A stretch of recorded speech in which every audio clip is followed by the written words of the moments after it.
Good afternoon, and thank you so much for joining us for our statewide model programs of study in architecture, construction, and energy. We are so excited that you have joined us today for this presentation. And so today we're gonna go through a couple of quick notes, right? So we encourage you to use the Q&A in our chat box. So if you have any questions, please let us know. This webinar is being recorded, and we're gonna do our best to link the doc in the chat so that you can follow along with us as well. We're gonna get a welcome from our colleague at ICCB and also EdSystems. We're gonna give you all a background on our program of study guides. We're gonna talk about how we complete our mapping process, and then we're gonna take a deep dive into this specific guide itself. Then we have a special treat. A colleague from Kankakee Community College is gonna give you an example of how they use this work at their particular institution, and then we'll pause for feedback and next steps. I'm gonna turn it over to my colleague, Janelle Washington, to provide a welcome. Good afternoon, everyone. I'm Janelle Washington, Director for Career and Technical Education at the Illinois Community College Board. I'd like to welcome everyone to today's session of the webinar series as we take a deep dive, as Megan said, into the Architecture, Construction, and Energy Guide. I'd like to thank, as always, our partners at EdSystems for leading the model programs of study work here in Illinois. These guys have, and the process to develop them have been extremely helpful in informing program of study development and improvement at the local level. So we really look forward to the future guides that are currently in the works, as well as continuing to see these existing model program study guides in action locally. So thanks to everyone for joining us today, and I'll turn it back over to Megan. Thank you so much, Nell. I really appreciate that.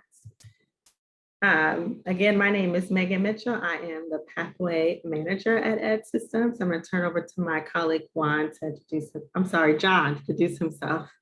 Good afternoon, everyone. I'm John Furr. I'm the Executive Director of the Education Systems Center, and I have the pleasure also of leading the advisory committee work for the development of this particular guide.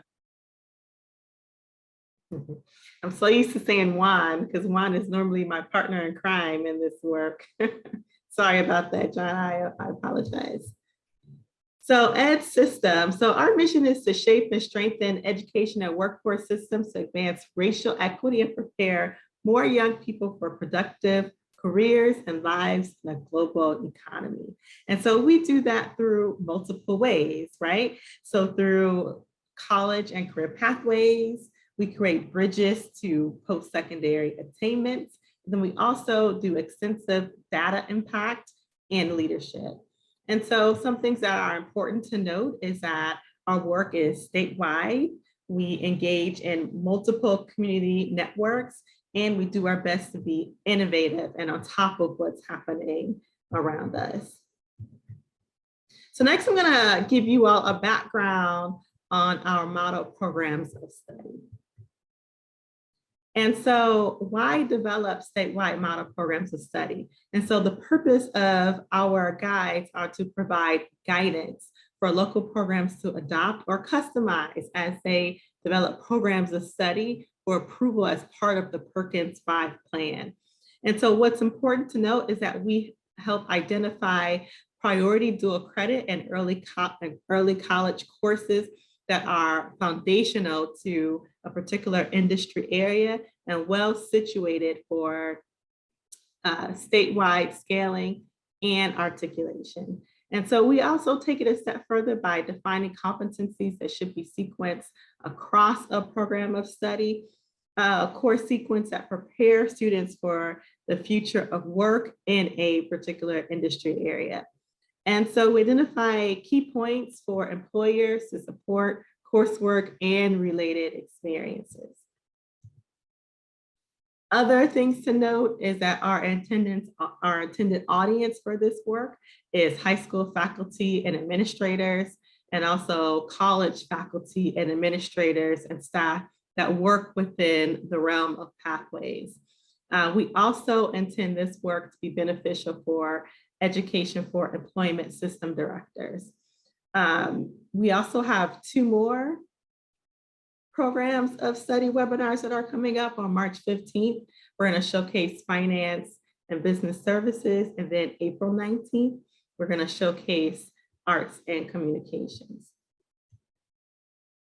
So what you see here is an example of what we consider a good pathway model. And so when you look to the far left, so a good pathway model will have individualized planning, career-focused instruction, work-based learning, and core academics. So core academics include like English, math, science, social science, etc. It's also important to note that a good pathway model supports students to and through secondary pathway through a post-secondary pathway. And so that includes stackable credentials, semi-skilled jobs, middle skilled jobs. It could include include a AA or AAS or a bachelor's degree and a advanced skilled job. The outcome, of course, is credential attainments and labor market economic development.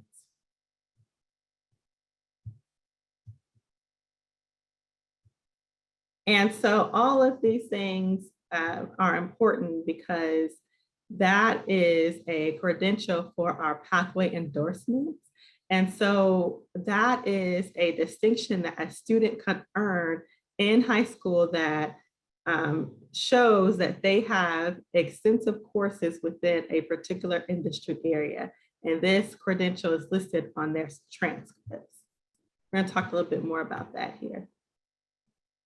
And so here, what you see is the College and Career Pathway Endorsement Framework. I'm not going to go through this slide fully, but I am going to talk about this piece here. And so a couple of things that's important to note is that there is a part of the pathway credential is that it's focused instructional sequence, right? So it includes 2 years of secondary coursework or relevant competencies. And so then these courses and or competencies articulate into a post-secondary credential with labor market value. And so one thing that's also very important to note is that it must include at least 6 credit hours of early college learning. And so here you see some of the different organizations that we align our policies to. So you see the Post-Secondary Workforce Readiness Act, dual credit, of course, Career Technical Education, ESSA, and others. So this is a slide that shows all of the tenets of the work that we do.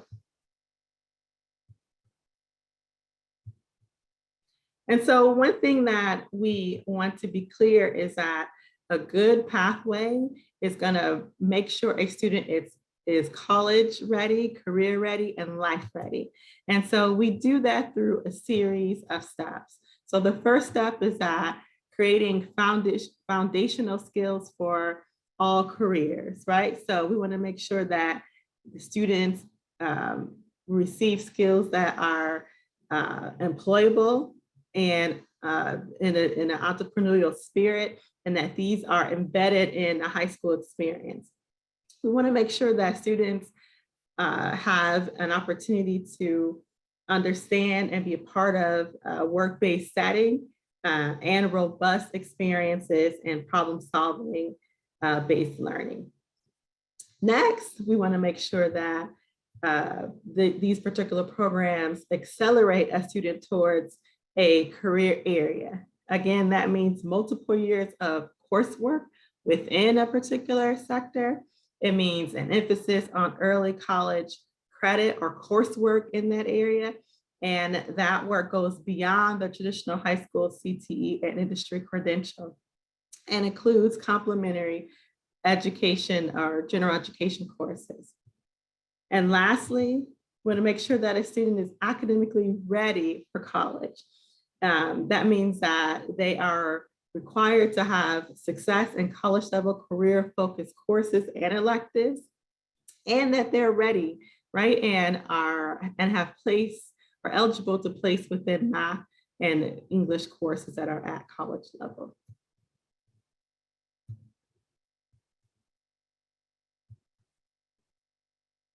And so what you see here are a list of guides that we have completed and are leveraging feedback from our participants and our stakeholders. This is listed onto our website. We have 2 more guides that are coming, but I'll talk about that a little bit later in the presentation. And so the role of our committee. And so our committee was comprised of a wide array of people across the state from various institutions, higher ed institutions, particularly community college, and also K through 12 districts, particularly high school districts. And so one thing that they did for us was to make us aware of trends in the industry that weren't necessarily reflected in labor market information. They were able to give us information on credential or degrees that were emerging most in the field. They also were able to help us review our desk audits to make sure that it was relative to what was happening on the ground. And then they helped us look into the future and think about what's next for a particular sector. They informed some really important decision points in our work. That included the pathway maps, selecting strategic early college credit courses, and then identifying key competencies that supported our students as well.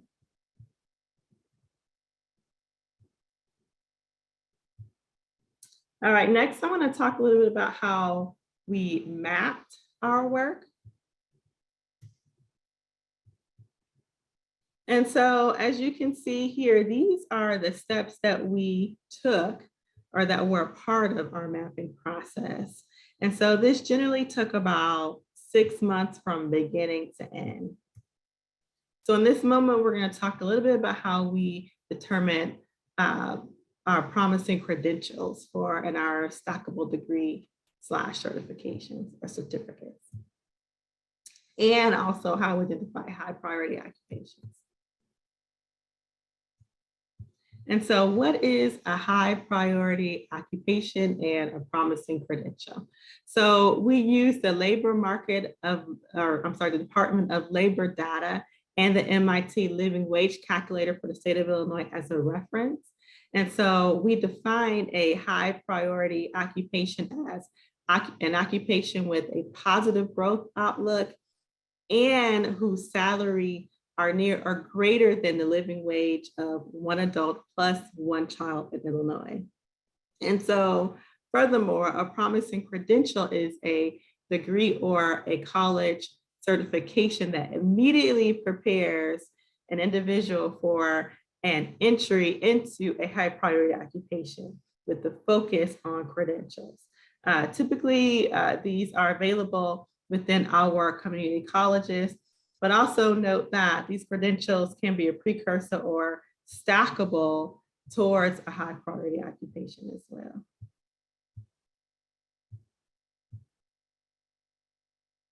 And so what you're looking at now is a part of our desk research that we did. And so this is an example of how we research various occupations. And so you'll see the occupations on the far left side, and across the top, you'll see like the medium wage, right? Did it meet our growth in this state? What was the educational entry points? How many job openings? What's the percentage growth? And so what you see in the green means yes, this job definitely, or this occupation definitely meets our threshold. The yellow dots are the ones that we needed to have a little bit more conversation about. And then those that are not dotted or could be dotted in red were those that did not meet the threshold. And so what you see here is a list of common certifications and our programs that we were able to research within various community colleges, and also how they were transferable to various occupations or roles within that particular credential or degree program. And so you see there are little asterisks or arrows here. And so the red asterisks mean that these programs align with ISB-CTE program of study matrix. And then the arrows, purple arrows, outline programs that stock to particular degrees.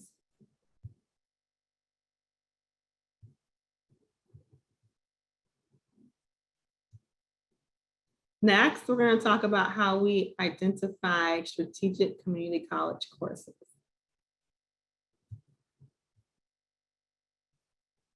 And so one thing that we did was we analyzed promising credentials, right? So we looked at various institutions, community colleges throughout the state, and created a huge spreadsheet, and we tallied and labeled all the career focus and general education courses within different programs that led to or were a part of the industry sector. And so some questions that we asked ourselves were, are these courses most commonly most common across targeted programs? Are they likely accessible for dual credit? And do they have the potential to transfer to are a part of articulation initiatives, or do they have a particular industry credential? And so this is an example of what I had just discussed there. So you'll see the community college here, and you'll see a list of particular courses, and then you'll see how we tally these courses across the different programs at the top. So I'll give you a moment to look at that, but we're going to zoom in to this too.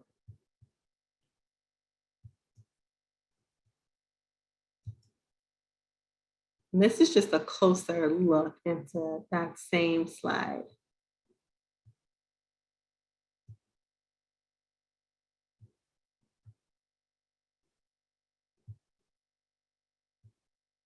So next, we are going to talk about how we map from secondary to post-secondary sequence. And so a couple of things that we want to share is that we recommend early college courses that are reasonably accessible to high school students. Again, our goal is that students graduate with at least 6 career-focused credit hours, right? And that they keep open the possibility for work-based learning or a capstone course. We also consider typical teacher and faculty credentials, as well as course delivery and the approval process. We suggest initial post-secondary courses and sequence that continue to accelerate the student. And then we recommend that these sequence and general education subject areas include early college and AP supplements.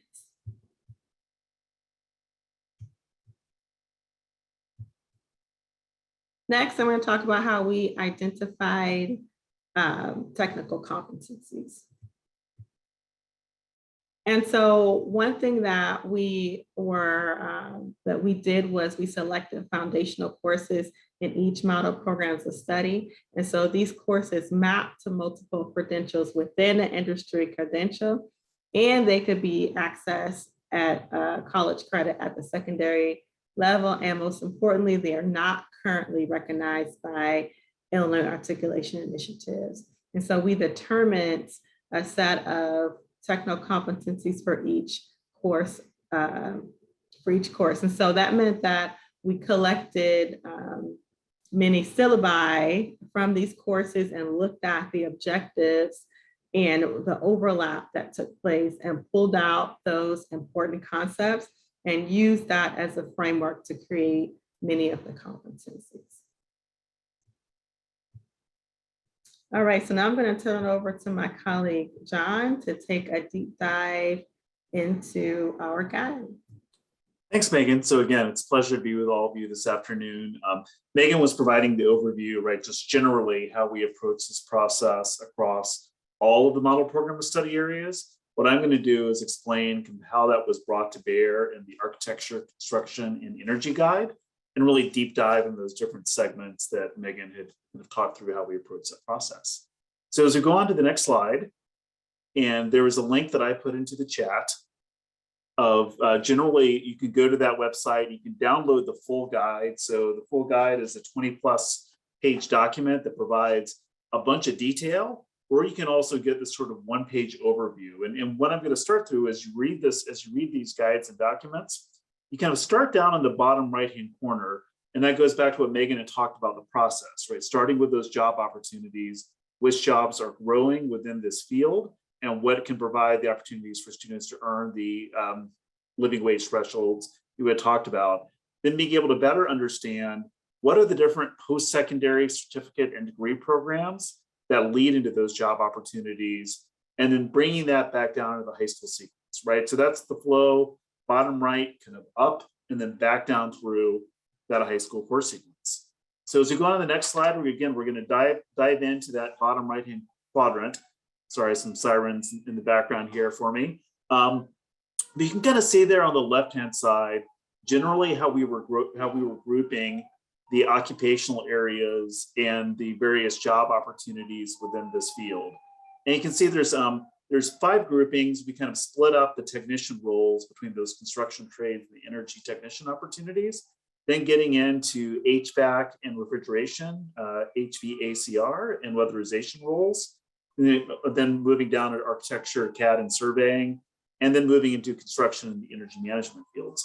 And one thing that was really exciting to be able to work with this group on, you hear a ton about clean tech and green jobs these days. This was a real opportunity with this guide to kind of get into a lot more specifics about what we really mean by pathways to clean tech jobs and what that looks like in terms of the occupational opportunities.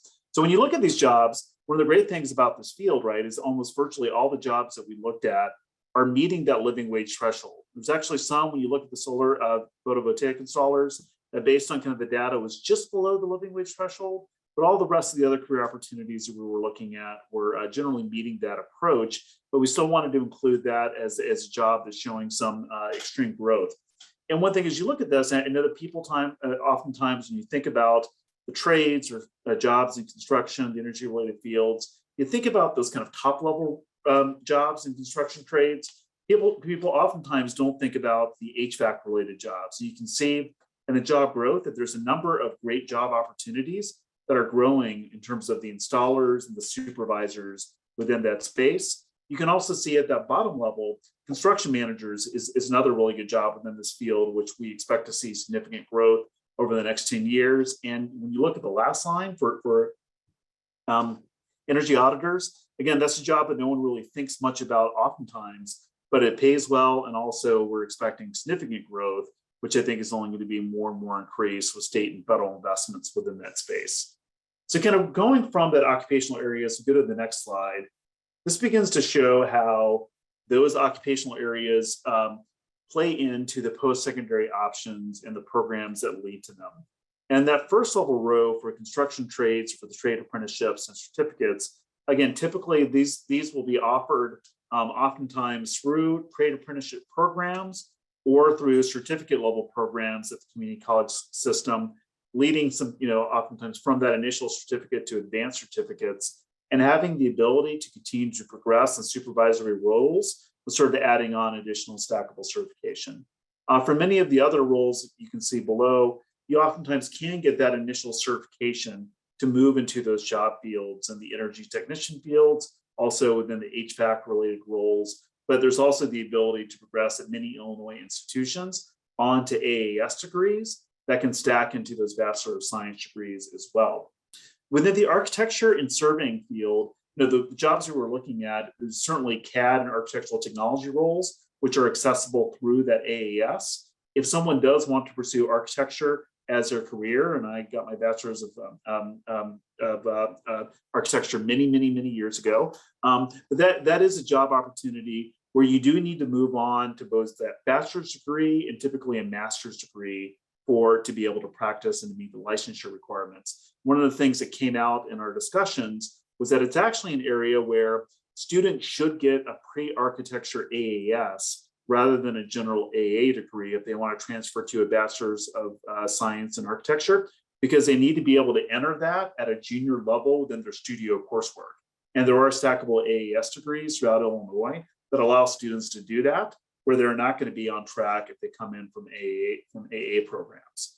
And then as we talk about the last area, construction for the energy management area, that's an area where it's typically going to require a bachelor's degree. We talked within our advisory committee that it is possible to access some of those jobs within AAS, but then that's going to require extensive on-the-job training and maybe some additional certifications to be able to continue to progress.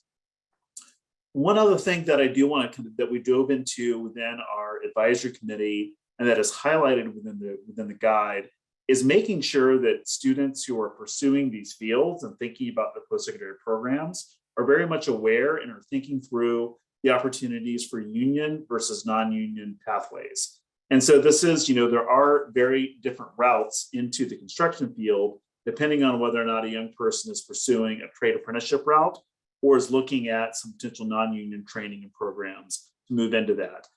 Generally, some of the data that we were looking at, the unionization rate for state's construction workers, anywhere between 1/3 to 1/2. One thing that young people need to be aware of, those union positions can be highly competitive.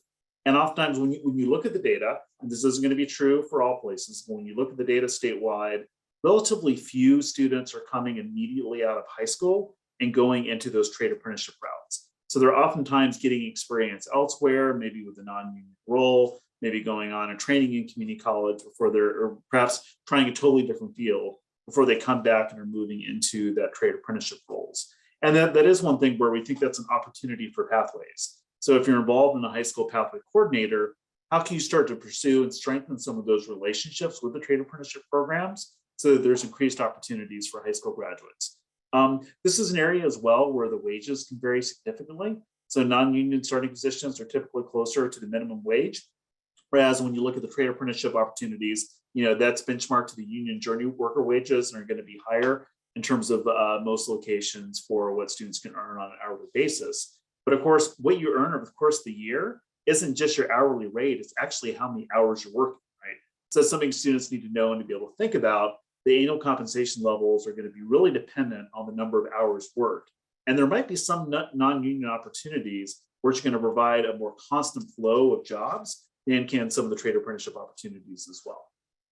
When you look at the kind of landscape across the state of Illinois, outside the union trade apprenticeship model, most of the training is for those electricians, HVAC, and welding related programs. And oftentimes, many of the community college programs can actually help to prep students for apprenticeship entry or to be able to move into non-unionized entry level. So again, that's an area where if you're working in the space, you need to make sure that you're aware of those different routes for students. So that kind of brings us back into the high school course sequence, which we had designed with the advisory committee within this particular field. And I'm going to start here kind of on the left-hand side with the orientation and the introductory coursework. These are looking at courses where if students are interested in any of the pathways in the space, we are suggesting that they should have a foundation in this orientation coursework in 9th and 10th grade. So one important class that we've highlighted here is Computer Applications for Business, which is a course that can be offered for dual credit, which is making sure that students have those foundational software skills, not only in word processing, but also spreadsheets for Excel. That's really important within this area and ensuring that students have that foundation as they're moving forward. And then having the ability for an introduction to technology trades and engineering area or the introduction to engineering design, which again, the purpose of that course, and we'll dive into the competencies a little bit later on, is really to give students that broad orientation and build some foundational skills that can move them into that skill development phase. Now, as we're looking at the skill development coursework, that's where we were looking at a few different distinctions within the pathways, where we're saying generally that all students at that skill development level, so think about 10th grade, really typically junior year, unless the student is just moving into it the senior year, should have a construction trades 1 course. And again, we'll talk about those competencies in that course soon, but it's providing that broad foundation for all pathways within the space. And one of the things that we're suggesting that high schools should think about is how do you integrate those trade skills with geometry and construction? So with a geometry course, and there's growing models across the state of co-taught classes with a math teacher and as well as a CTE teacher that are helping students both to get that applied knowledge through building and the trades work and being able to understand the connection to the math coursework as part of that. Now, for students who are interested in more of the trades pathways or some of the architecture related pathways, we would suggest that they look into an introductory CAD class as an additional skill development course. If students are interested in more of that construction and the energy management direction, that's when we would suggest that they begin to think about those business courses. Because really moving into construction management requires an understanding of business related knowledge and skill sets. And so one of the primary courses that, and this is a teaser for our future session for the finance and business model program study, but one of the primary courses that we suggest there is that introduction to business course being offered for dual credit. And as students move in again to that capstone course, what we want to be able to provide students at the capstone level is really developing the skills that they will need to move directly into entry-level employment if they choose to do that. And so that's kind of within, you begin to see those pathways for construction trades 2, or giving students the ability to move and to specialize into the electrical trades, HVAC with welding, or being able to concentrate more on civil engineering and architecture courses. Or again, if they're in that construction management, that's when you move into more of those foundational business courses you need for that degree, the introduction to management or the financial accounting. One of the things which we highlight at the bottom here, all this coursework, and this is really reflected in our competency description, is ensuring that that is coupled with work-based learning across a continuum of experiences, starting with those career exploration activities, moving into the team-based challenges, and then getting into the internships and to the youth apprenticeship opportunities within the space. And this is a space where, in particular, we think that preparing students through youth apprenticeship models, which are growing in the state, can make sure that they have that hands-on experience that they need to be successful as they move into these fields. So as Megan had talked about before, pathways are not just the career-focused courses, it's also getting in place those gen ed courses. Some of the recommendations that I want to highlight that's kind of shown in the guide in the gen ed space and the science, looking at even having the AP physics course if possible within that skill development phase. But we heard that a number of colleges were offering a survey of renewable energy as a dual credit. That's an emerging dual credit course, which we think is really worth explaining. So it's making sure that students have the ability within their science coursework to understand some of the issues around environmental sciences, renewable energy, that are going to be more and more important within this field moving forward. From a math standpoint, it's really the goal for students to have the highest math possible that they can achieve within a calculus and sort of college algebra course sequence, right? So this is an area where for many of the roles that we talked about are going to require that applied math, that technical math, but also making sure that if you're preparing students for that college algebra coursework that they'll need for many of those fields, we'll ensure that they'll be successful as well. And we know there's also many of the barriers for students moving into the apprenticeship programs is being ready on those math aptitude tests. And there's an opportunity to reinforce that as part of the high school course sequence as well. So what I want to do is on kind of the next slides as we move forward is to talk a little bit more deeply about some of the competencies that we mapped out within those courses that were on the guides. And I know it's kind of hard to read on your screen. Again, these competencies are within the longer guide document. So if you print that out, you can begin to see them. And the goal for setting out these competencies, as Megan had talked about, was really to provide local school districts and the community college partners with the understanding of some of the areas that they should start to address within their coursework and make sure that they're reinforcing as they start to think about aligning and articulating this coursework. So starting with that Construction Trades 1 course, and again, this is one that we're recommending for all students who are in one of these pathways within this field, is that they do engage in a course that's first of all starting with the overall awareness of careers within this area, that they have the chance to explore and to engage with employers through guest speakers, virtual and in-person site visits, so they can really understand. They're not just thinking that if I want to be in construction, I'm working on a construction crew, understanding the roles with construction management, with architectural technology, with all the various roles that can be out there, with some of the clean tech roles that are emerging. So that is part of the information the students are receiving upfront. Building out that safety mindset. So safety is obviously core to success within this field, and ensuring that students have the opportunity to be introduced to core safety concepts, and that they would ideally be able to obtain that OSHA 10-hour course completion card within that introductory course.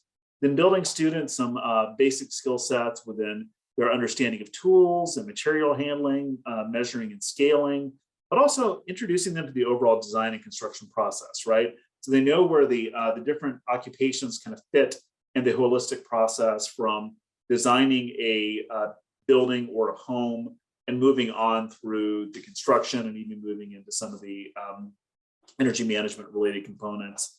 And then giving students the opportunity as well to get introduced to concepts like cost estimation, which are really tied into that construction management field. So one of the things we highlight in here as well, it's not just those technical skills, it's those essential employability competencies. There's links out to the state's resources within that arena, and also highlighting some of the technical math competencies that are available as well. For the next course within the sequence, because these are competencies that scaffold from Construction Trades 1 to Construction Trades 2. So this would be the type of course that a student would have as part of their capstone course experience for that senior year level, ensuring that students are really prepared to make the determination as to whether or not this is a career field for them. So kind of putting up front that career decision making. Are you ready? Do you have the transportation you might need within this particular field? Do you understand some of the physical requirements? And are you also prepared, if the goal is to transition to a trade apprenticeship program, do you know the requirements for that? Are you prepared for that application? Ensuring that's built into the curriculum to support students. You also see that the emphasis again on safety, really looking at safety compliance, bringing in CPR and first aid within the concept, and also being able to bring in a number of core competencies associated with the energy related jobs. So if you're going to be putting in place photovoltaic panels, or if you're going to be working on a wind turbine, you got to be okay working at heights, right? And we need to figure out how we can expose students to what that is really like. And we know not all high school classes can put students up, 5 or 6 stories high, right?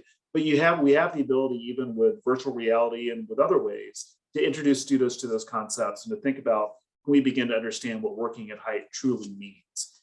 And then also being able to expose students to what it means to think about energy utilization and efficiency, even if you're not within a quote unquote green job.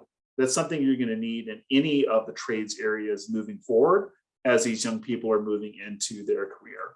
And again, you can see again that the emphasis is part of this coursework on work-based learning. Last but not least, and I'm just going to touch on this as well, we did see a lot of similarities as we looked at CAD classes across the state. We engaged in some basic competency mapping for that introduction to CAD class, really looking with an emphasis on it with the introductory course, with building that foundation in 2D CAD, providing exposure to 3D CAD. But the suggestion for the advisory committee is that initial emphasis could be in that 2D scenario, and supporting students to be able to move into that 3D CAD and some of those more advanced courses, but not just being able to produce the CAD drawings, making sure they can read and can actually interpret the construction drawings as well, so that can be used within the field as they're moving out into the different occupational roles.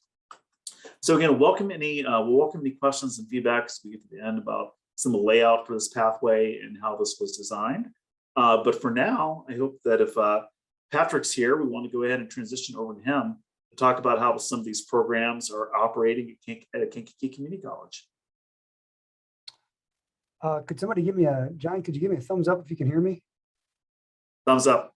All right, I can't see myself, so this is weird. All right.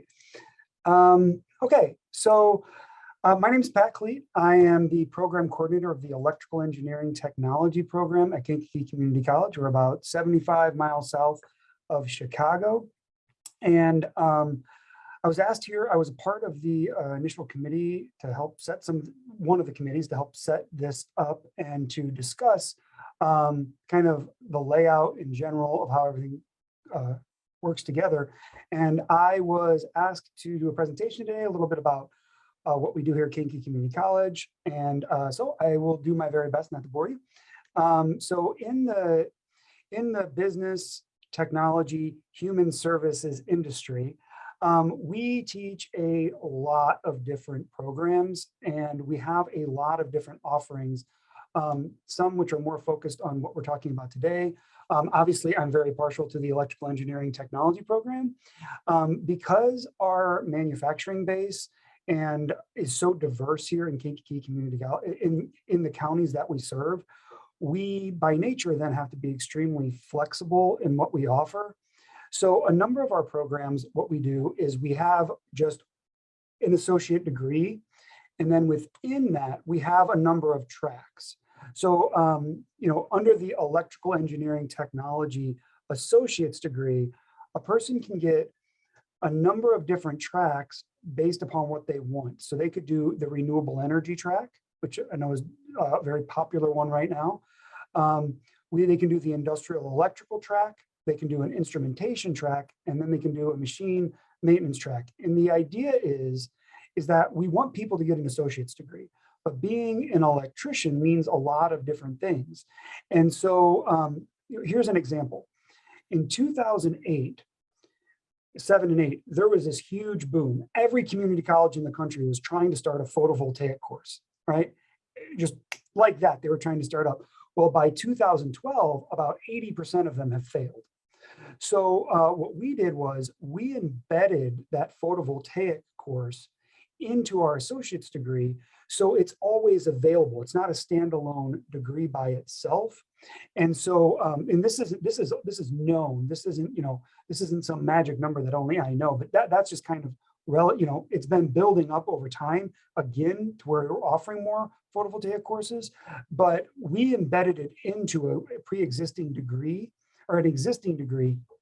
So it won't fail. Students can get a degree in electrical engineering. And if, let's say, the photovoltaic industry tanks again, and there just aren't any jobs, which I don't see happening for a long time, but let's just say the tax incentives in Illinois shifted, those people aren't stuck going, the only thing I know how to do is photovoltaics.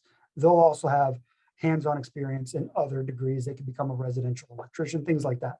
So that's kind of how we do that. And I'm just using the electrical as an example. We do this in the air conditioning, the AutoCAD program. All of these have different tracks, so to make our students more flexible once they kind of get out there in the field. So we do air conditioning, automotive, machine tool. We don't have an associate's degree, but we do have an advanced certification. We have a very confusing manufacturing technology degree, which has all of these like sub-certifications that bounce around quite a lot. And to follow it, it's like following a really fancy chart that takes a little bit to get to. But within those, you can see we have supply chain, global supply chain. Welding is a really big one for us. Our welding associate's degree is very important for the college and the community. And again, even within there are a ton of different tracks a person can take. Agriculture and horticulture is another one. And then computer graphics, where we just have, and within computer graphics kind of falls our STEM courses, mostly just because the person who is in charge of that does our STEM courses, which include building guitars and things like that. Then we have some law enforcement and some education classes, which I know are outside the purview of this conversation. I just wanted to touch on that to say that is a part of our department. So I'll go to I don't know if I can actually, I can't go to, okay. So dual credits and enrollment options. So I think I would hope most of us know how dual credits work. There are so many aspects to the dual credit and dual enrollment that are important to understand. So there's the strict side, like, okay, the teacher has to use our syllabus, our process, teach it the exact same way that we do. And then personalities get involved in this when we're trying to sell the dual credits as well to a high school. It's, hey, please teach this. But in Kankakee County, where we have the most success with our dual credits on the technical classes side are with our local career center, where our local career center has, they have dual credits with us in a lot of our programs, including our automotive, our AutoCAD, Our criminal justice, that's a really big one. In our welding, we actually have 2 courses that they can come into the college already having those. That's something that we keep building on. If you've ever tried to set up dual credit, it can be very worth the work that it takes. Sometimes it's very easy. Sometimes personalities get in the way. But I think if everybody comes in with the best intention, it can be a really, really good thing. A lot of our local high schools, they don't do this anymore. They send people to the Career Center, for better or worse. I would say worse, but depending on what the person wants to do. In particular, at our Career Center, one of the really big ones is the construction program. Our construction management program just went away here at the college, but they're at the local Career Center here. They have just a very robust 2-year construction class that is really, really impressive. And then we get into the tech math. Every teacher that I know at a community college wishes students came in knowing 2 things better than they currently are coming in knowing. One is we wish they knew how to use their hands a little bit better, okay, and swing a hammer better and just use tools. The other thing we always wish that they would come in with knowing more is math. And so what we've done is we've created a dual credit that any high school can teach, and they would have the tech math coming in their first semester. And that's going to help anybody. It is just very important. And again, this is tech math. This isn't advanced, calculus. And so anybody who wants to get into a trade, we're learning very quickly that if they don't have the math skills, there are certain unions that won't even interview them. So, and they're going to struggle. They're going to struggle with some of the tech courses.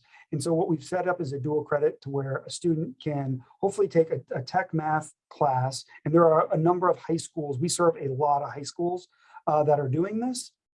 And they're coming in, and then that takes care of their math requirements for a lot of the programs. There are some programs that have an extra math course on top of that. The electrical program in particular does. But that is, those 2 sets are really important for us to keep going. And I think dual credit's something that we're gonna have to continue to grow. And I'll kind of talk about some of the advantages, some of the success. This is really an example of the success of this. And so some of the other successes that we've had outside of just creating, dual credits with with the Career Center and the tech math is the successes that we've had with our local partners here, the people who hire our students. We've had some very good luck. So first of all, Kankakee County is an extremely diverse manufacturing town. We have a steel mill that hires a lot of students, one of the better paying jobs. We have a pharmaceutical company, which is the #1 employer in the town. And then after that, we just have so many different manufacturers. Some will they only hire 2 or 3 electricians and welders. Others will have 5 or 6, and they never hire because the people come and stay there and they pay really well and the job's really good, so they don't ever leave. So, but some of the successes that we've had, our best example is with Nucor Steel. This is one of the this is, I think at this point, the #1 steel company in the United States, not really high up there. And about 12 years ago, they came to us and they said, we can't hire people anymore. We can't even find employees. And before, there is no way that a place like Nucor Steel, which on their worst year, an electrician is going to make about $80,000, would ever consider hiring someone right out of college. They just would never consider doing it. So their approach was to set up an apprenticeship with us. And they had a test that their operators, people they know who work there, could take a test. And if they were depending on the year, the top 1 or 2, or if they're in the top 2 or 3 of the people who decide to take a test, they could basically, they would do an apprenticeship. They would do 20 hours of either electrical in the electrical department or the millwright department, depending on what they tested into. So they have 2 kind of separate apprentices. They have the electrical, and then the millwright program. And typically depending on the year, there'll be 2 students in each one.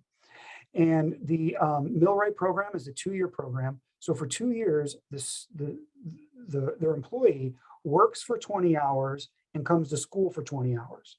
Now they take a small pay cut to do this, but it is amazing. They still have full benefits. They're still vested in their company. It is such a win-win. And the electrical apprenticeship program is a 3-year program. So they would have to be here at KCC for 3 years going 20 hours. And they would be working there for 20 hours a week. And that ebbs and flows. Sometimes they'll work 30. During the summer, they'll go back to working 40 hours. But they're considered full-time employees of Nucor Steel. And we've been running this program now for I think it's about 12 or 13 years. And it has been just an extreme success because, and it really helped them out because right about 3 or 4 years after they started this, CSL Behring, which is a pharmaceutical company, started stealing a bunch of their employees and their electricians and millwrights. And they've had to keep this going because although Nucor and CSL pay about the same, some people wanted the environment a little, they wanted the change of environment and scene, so they moved over there. And so we've kept this going, and it has been such a huge success. And it's been so successful that that for the first time ever, for about the last 8 years, Nucor Steel has actually been willing to hire students with just an associate's degree and no experience. They have a very rigorous interview process, but these students, one of my students, 20 years old, head on his shoulders, graduated quickly from here, applied for the job. First year after associate's degree, he made $120,000 at 20 years old. I think he was 21 by the time the year ended. That's pretty incredible. And that story is pretty common for our really very professional students who come through here, because Nucor will hire them. CSL Behring is another one where they saw the success of what Nucor did. And because they're a union shop, they can't just hire directly from us. They would have to hire someone with more experience. So CSL Behring they basically did exactly what Nucor did. They wrote into their union contract one time that they would have, depending on the year, 4 to 2 apprentices going through a program here at KCC. This actually is a state licensed apprenticeship program now. And so that was very successful. They have stopped it because of some internal strife that we'll talk about here in a little bit. But just in general, our job placement, and I can't speak for all community colleges, but our job placement is unbelievable. Basically, anyone who wants a job can have a job. It's incredible. I got a phone call last week, and I'm getting these phone calls about every other week now. I don't care if they even know what electricity is, please send them over here. We're so desperate for workers. And so, that's a really, really good problem to have. I just don't have enough students to fill all the positions. So our job placement is just out of this world. So what are some of the challenges? I can only speak for Kankakee County. Our enrollment as a college keeps going down. Our enrollment in the technology division has actually held up better than anywhere else in the college, but it is still struggling. It's still going down. So with that challenge, we have to focus more and more on retention. So this enrollment challenge is going to continue. So really making sure they're good at math skills, making sure they understand the basics is becoming more and more important with our retention issues, and along with that, or with retention. And the other is that this is the senior year class that is coming to us this year in Kankakee, the industries the areas we serve. This is the lowest, this is the most seniors we will have all the way through kindergarten. So we will never have we will not have this large of a senior class, and it's been declining every year. But this one, there was a peak, and we will not have any more potential students coming to KCC. And so this is just a reality we have to deal with. Obviously, everyone knows the budget. I'm sure everybody at the community colleges knows. The first thing the president of the college does for the last 18 years is go, So our budget is down right at the beginning of the State of the College address. And so that's something we're dealing with. We found some very creative ways to overcome it with donations, which have been great. But some of the challenges that we have, especially with like the CSL example, we have challenges with management turning over so much in these factories. And so we'll go to a factory, we'll arrange something, we'll spend 40 or 50 hours getting this all set up, and it'll be successful for 4 or 5 years, and the management rolls over and they don't value this the way that we do. And then it goes away. And then all that hard work kind of fades out. And the other thing that's important is some factories will invest in their local community college for the whole time. Other ones, they will invest when they need you. So they'll contact you and they say, we need 3 electricians. And once you get them 3 electricians, they will completely forget about you until 10 years down the line when they need 3 more electricians. And so that's just a reality of it. You know, as long as we can try and we can put as much effort in as we can as to creating these. And this kind of goes back to the same with high schools. We can put a ton of time and investment in this, but we have to understand that there's turnover at both levels. Community college administration seems to turn over almost just as much as management there. So I think it's just about changing the way companies think about training. Here's an example. My boss and another boss of mine go to factories and say, listen, here's our program. We can get it paid for through a grant. It will cost no money to you. We will do all the work. We'll sign them up. We'll get them done. If you need employees, we can help train them. You pick the person and we'll take care of the rest. And, oh, that sounds great. And then we call them and say, are you ready? Well, and so there's a very change. There's going to be, and there is a very hard shift that's happening. Usually employers are used to being able to pick from the lot whoever they want. That is just not the way it is anymore, at least for right now. Okay. And for the first time over the last 3 years, potential employees have all the power. It's a very interesting time. And I think companies are struggling to adapt to that. All right, next, sorry. I'm trying not to talk too much, sorry. So what's next? Our high school numbers are on the decline.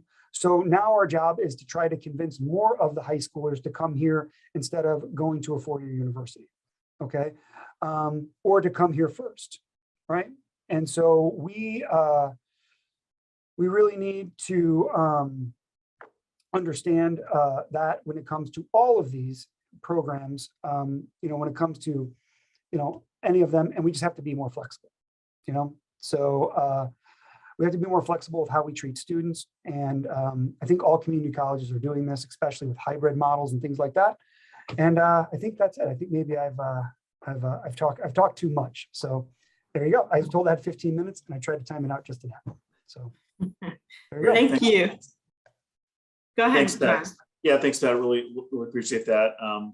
Some of the things I just wanted to point out that I think the model that you guys are doing with your technical math work about being able to offer that as dual credit. And some places are doing a transitional technical math. The fact that I think that Kankakee Community College said, hey, we don't have any prerequisite or placement requirements for our credit-bearing tech math course, so let's start offering that for dual credit. I think was a really smart and strategic decision that you made, and it sounds like that's paying off some benefits. Right. And for instance, a question in the comments about swinging this back to construction and architecture and for the renewable energy areas. Pat, I think it's probably safe to say that some of the work you're doing with manufacturers is probably working, that you're seeing similar trends, right, with your work and what you're seeing in the construction trades and the other areas in terms of your graduates from KCC. 100%. 100%. I can speak a little bit more towards the electrical, so I apologize, and the renewable energy, because that falls under my purview. But yeah, I mean, these trends are holding steady. 100%. Yeah. So yeah, and one of the things that I really learned from Pat on the advisory committee is kind of, we had a lot of discussion about sort of preparation for the renewable degree programs that they offer through KCC. And really, I think you see the emphasis of this in the guide that, it doesn't necessarily make sense for a high school student to be on a renewable energy pathway per se, right? It's more about how are we bringing in energy concepts in areas within that broader training for kind of the trades and the technical fields. So that's sort of the philosophy that we use in guides and preparing students for if they want to move into a more traditional trade apprenticeship role than construction trades, or if they want to move into like the renewable energy related programs that Pat was speaking about, that they'd have the right foundation for either of those tracks. Everything you said was right. You just said it more eloquently than I did. Definitely happy to answer any other questions that folks might have, either about the guide overall or some of the work that's happening in Kankakee.